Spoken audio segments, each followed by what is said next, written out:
A very, very rich man in New York, a very good friend of mine, a very good person, and he wants to be anonymous. The first time in his life, all his life he was out there. Now I said, do me a favor, could you give me $1 million for this? He said, what? I said, don't worry about it, just give me $1 million. He said, no, at least tell me. I said, it's for the vets. He said, you got it. Is that good, right? And he wanted to be anonymous. I don't know, he's changed, because you know what? You know who I'm talking about. 2 years ago, yes? Open that.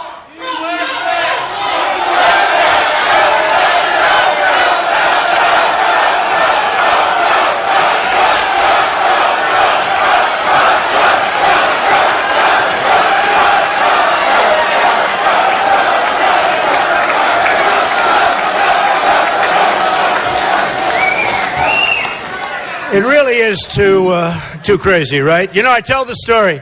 I love protests. I love protests at my rallies. Because, here, this is a beautiful place, but we have thousands of people outside that weren't as good as real estate as you folks, I will tell you. But we have thousands of people outside trying to get in. We set up cameras, we set up screens, we have everything. But I will tell you, you look at that, I love the protesters in the big arenas because the cameras never move. They're always on my face. And I say to my wife, Melania, honey, stand up. She has to suffer through it. She has to suffer through this. No, I go home. And it's always broadcast. You know, they can never let me like the other politicians. Nobody cares. There's nobody covering them, no cameras. Look at this. It's like crazy. But I'd say, how did I do? She said, you were great. Were there many people there? I say, what do you mean? There were 21,000. It was like in the Mavericks Arena. Or it was, I remember, in Alabama, Mobile, Alabama, we had 35,000 people. By the way, we get the biggest crowds by far. Much bigger than Bernie, although I have to say, he's second. He is second. No other Republican. But we get the biggest crowds. And she'll say, but they never show the crowd. And I'll say, what do you mean they never show the crowd? And I realized they never turn the camera. And I always say, I figured maybe they're fixed. These are new cameras they can't turn. The only way you find out that they're not fixed, they're like pretzels the way they can turn them, is when you have a protester. You can have protesters up in the top and they're turned around sideways. They turn, but they don't want to show the crowd. So it's one of those things. So we have a rich man from New York, a good guy who's become a little bit reclusive, obviously, $1 million. He's a great guy.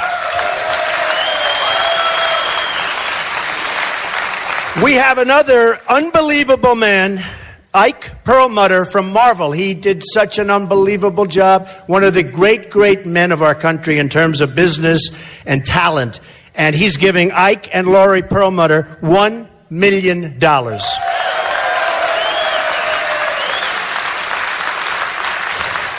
J.J. Cafaro from Florida and from Cleveland. He's a man who made a lot of money in Cleveland, does a good job, and a fantastic man. $50,000. J.J., thank you.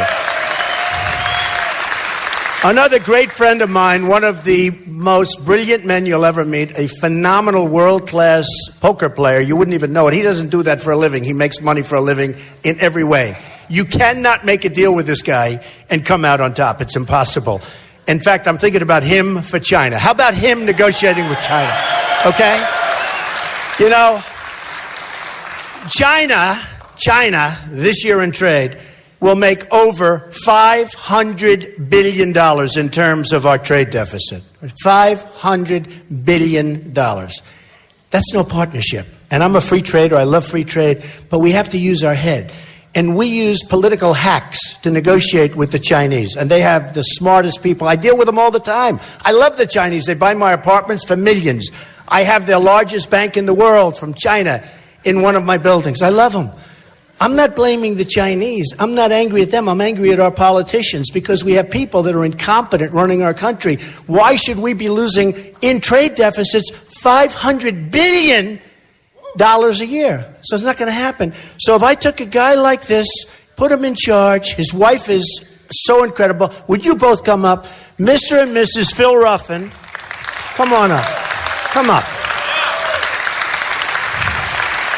Come up.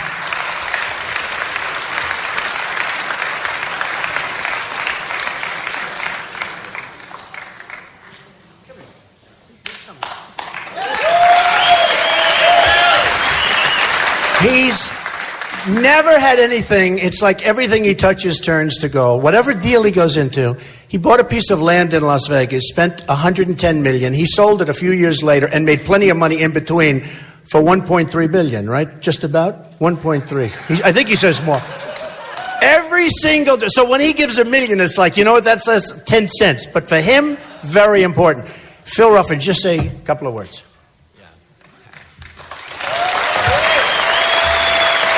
Thank you. I'd like to introduce my wife, Alexander. Donald and I have been friends for some 18 years and business partners. And about 2 years ago, I said, Donald, if you ever run for president, I will give you $1 million. Well, he ran. I gave him $1 million. He sent it back. He said, I can't take your money. I couldn't believe it. In any case, he's a great man, and I'm very happy. My wife and I will donate $1 million to your charity. That's good. And thank you.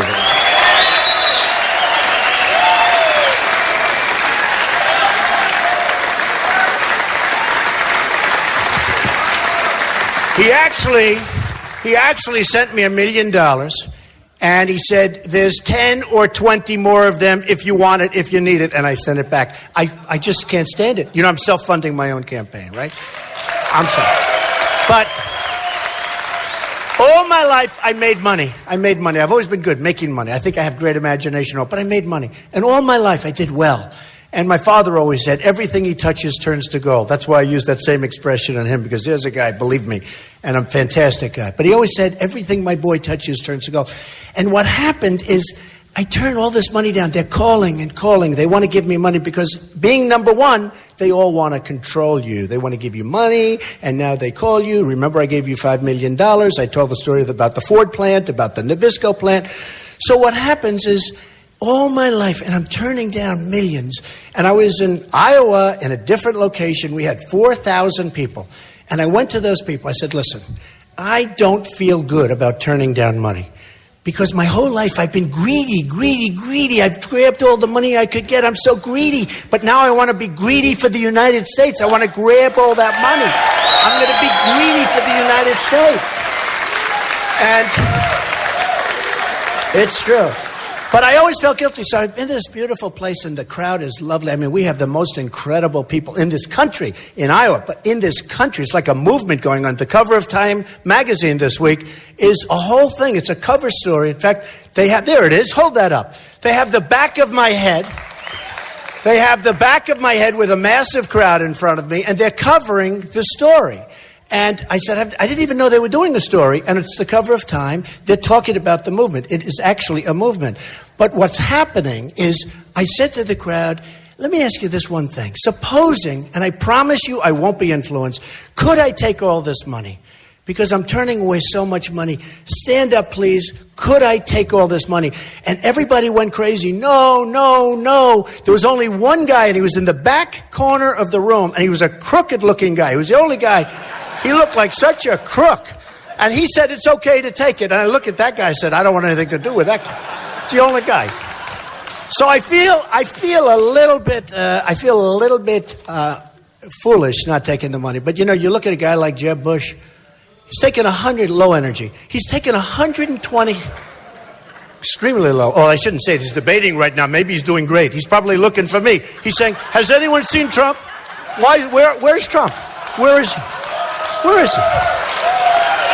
Yeah. Jeb, he's taking $128 million. People that I know, killers, like him, killers. They put up $5 million, $2 million, $8 million. They're lobbyists, they're special interests. They're not doing that for their health. And whenever we have a problem, you know, a lot of times, I was telling the other day, because I know most of the lobbyists, I mean, I've used them. I was on the other side. 7 months ago, I was on the other side. I was a big giver. But I know these people. And I said, believe me, when they put in $6 million, $5 million, $1 million, they're not just doing it. They want something for it. And when you see these horrible deals that are being made, and they are horrible, the politicians aren't that stupid. You think they're horrible. You say, how is it possible that Iran just got $150 billion from this country on one of the dumbest deals ever, and they just went out and their first purchase is 114 Airbus jets, not Boeing jets. And then we have from France and from other countries in Europe. And think of it. And then they go to Russia, they're buying missiles. And somebody said, you know, the 24 days, they have 24 days, but the clock doesn't start ticking for all this, so it could be forever. And then they actually do self-inspections. Can you imagine it? And we didn't get our prisoners, I call them hostages, prisoners, we didn't get them back. And then we get the money. So we paid $150 billion, sets such a bad tone for kidnapping that it's a disgrace. So who would believe this? Who would believe what's going on? But when you see that Airbus gets our jets, Russia gets the missiles, which, by the way, they're not supposed to be ordering, just so you understand. Big order, missiles, and other things from Russia. Everybody's getting the money but us. But when you see the politicians and you say, man, that's a bad deal. That's such a stupid deal. How can anybody be so stupid?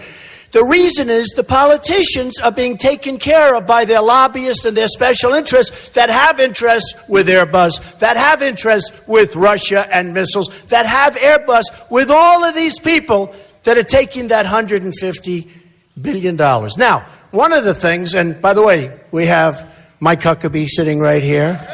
Governor, get up for a second. Get up. A great guy. And Rick Santorum, Senator. Where's Rick? Rick?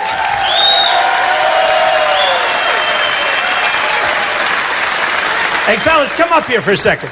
But just so you understand, and these two are not in that category. Come on up, Rick. Come on up, Governor. They are not in that. They're the only two politicians. They would never do a thing like this. Come on up. Come on up. Look.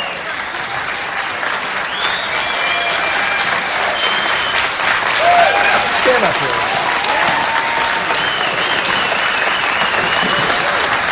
And Mrs. Huckabee and Rick's daughter. Stand up. Stand up.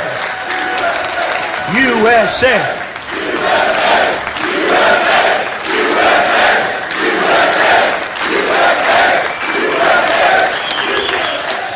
So these two people do not fit. They would never, ever have done a thing like that. But when you see deals that are so bad, believe me, they're not bad for the politician. They're bad for the country. And that's why I don't take anything. I don't take anything. We're going to do what's right for the country. Okay. Thank you. I want to ask Rick and then Mike to say a few words. You know, I heard they did really well, these two. And who the hell knows? I didn't get to see very much of it. But I heard they did. I said, how did they do? I think if you did poorly, you probably wouldn't be here right now. You'd go back, you'd be depressed, right? So, Rick, say a few words. Mike, say a few words. We'd love it. Come on. Thank you so much. Thank you. Not to be offensive, I'll stand a little bit over here so I'm not photographed with the Trump sign. I'm supporting another candidate for president. That doesn't mean we can't work together when it comes to helping our veterans, and that's what Mike and I are here doing tonight. And, you know, I grew up on a VA grounds. My mom and dad worked for the Veterans Administration for 40 years. And I watched it over that time, and I heard my parents talk about how the VA system has been degraded over time. Used to be the best healthcare system in the world. It's not the best healthcare system in the world. And we have an obligation to do something to make sure our veterans have the best possible healthcare in the world.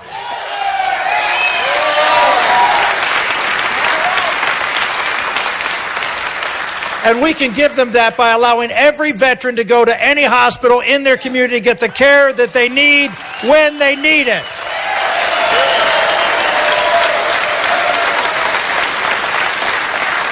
We also have to say to our Veterans Administration, you know what, let the private sector take care of this stuff. We have a big problem with our veterans.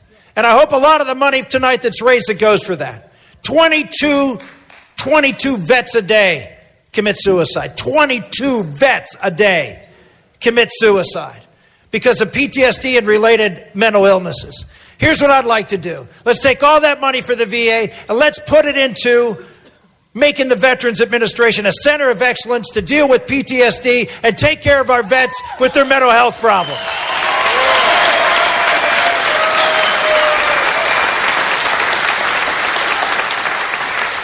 So I appreciate all those folks who raised